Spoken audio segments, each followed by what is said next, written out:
আসসালামু আলাইকুম রহমতুল্লাহ। এই ভিডিওতে একটি পরীক্ষিত দোয়া সম্পর্কে আলোচনা করব।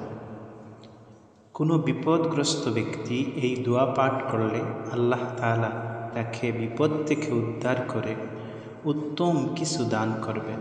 অথবা অবিবাহিত কোনো ছেলে বা মেয়ে এই দোয়াটি পাঠ করলে উত্তম জীবনসঙ্গী মহান আল্লাহ রব্বুল আলামিন দান করবেন। বা কোনো তালাকপ্রাপ্ত মহিলা এই দোয়া পাঠ করলে আল্লাহ তাআলা তাকে তার আগের স্বামীর চেয়ে উত্তম স্বামী দান করবেন। দোয়াটি হলো, আল্লাহুম্মা আজিরনি ফি মুসিবাতি ওয়াখলুফ লি খায়রাম মিনহা। আল্লাহুম্মা আজিরনি ফি মুসিবাতি ওয়াখলুফ লি খায়রাম মিনহা। হে আল্লাহ, আমাকে বিপদ থেকে রক্ষা করো আর এই বিপদকে উত্তম কিছু দ্বারা পরিবর্তন করে দাও।